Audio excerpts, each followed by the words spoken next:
जोड़ के बोले भैया कन्हैया, अगर तेरे पेट में जगह ना है तो मेरे पेट में बहू तेरी है। भगवान बोले अच्छा तो क्या तू खाएगो?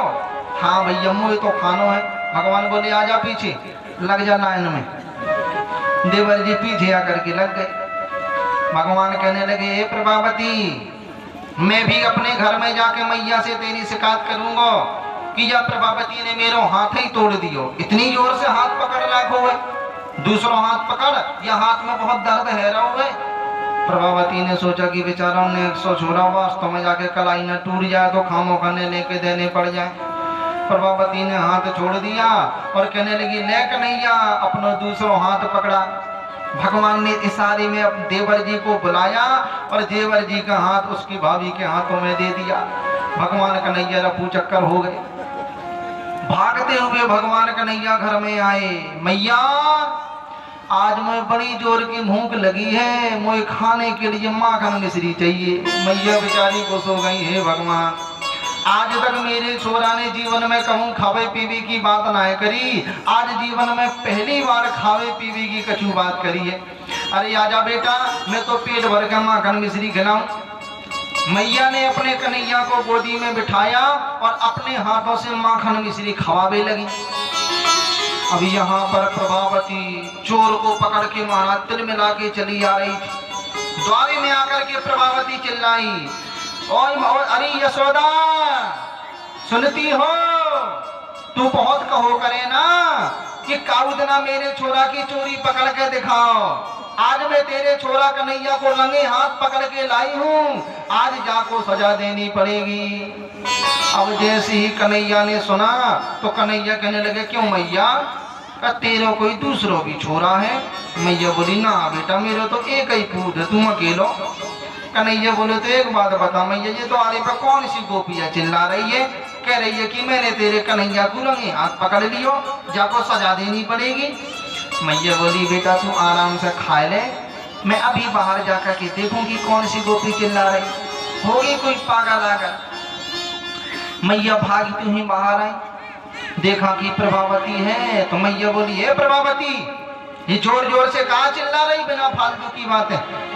प्रभावती कहने लगी यशोदा तू बार बार हमसे कहो करे ना कि रंगे हाथ कभी कन्हैया को पकड़ के दिखाओ। अब देख आज अपने हाथन से तेरे कन्हैया को पकड़ के लाई, आज तुझे तेरे कन्हैया को सजा देनी ही पड़ेगी।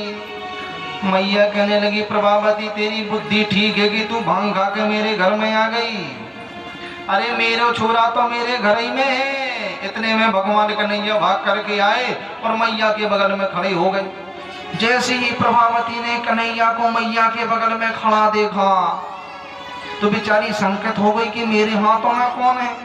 अब जो एक हाथ का लंबा घूंघट डाल रखा था वो ऊपर किया, जैसे ही ऊपर करके पीछे मुड़ करके देखा कि हमारे हाथों में हमारे देवर जी हैं। देवर जी को एक धक्का मारा हाथ डाली के, तू मेरे हाथन में कहां से आ गए हो?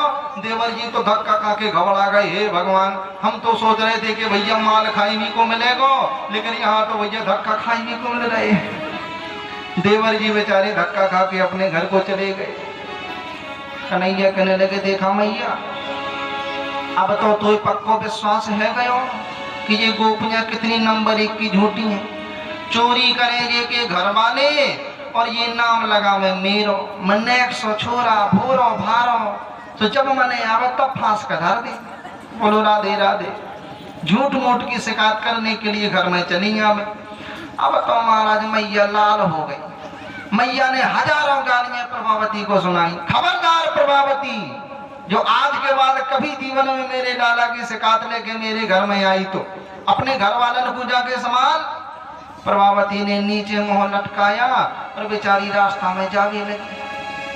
प्रभावती घर में ना पहुंच पाई तब तक भगवान कन्हैया आए और रास्ते में आकर के खड़े हो गए और बोले क्यों प्रभावती कैसी रही? मुझे नचा को नचाए लियो और मैया की डांट करावो चाहती, अब तो डांट पड़ेगी ना। प्रभावती कहती है हाँ कन्हैया, मुझे पक्को पतो है कि तेने मुझे हाथ बदलवे के चक्कर में चक्कर डाल दियो, लेकिन बेटा आइंदा याद रखियो इस बार तो मैंने तो ये छोड़ दियो, अगर अगली बार पकड़ो गयो ना तो अब मैं नेकऊ ना छोड़े बीमारी, सीधी मैया के पास में जाकू छोड़ूंगी।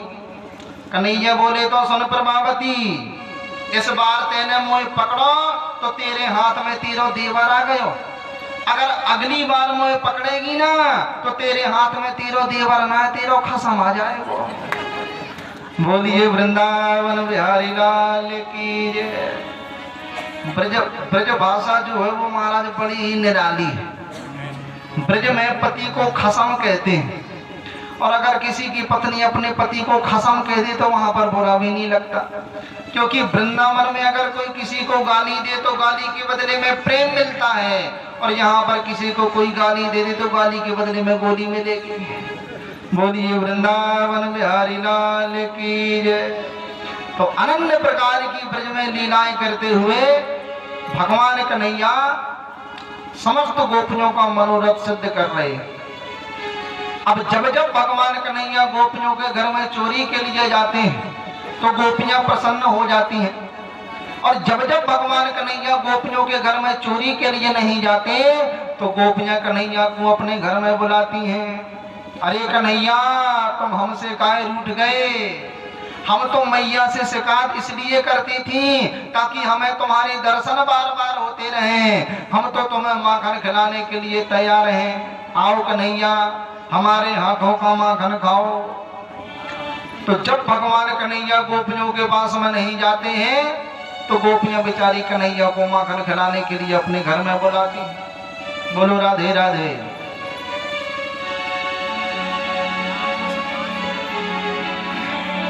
मेरे घरे आना सवरिया,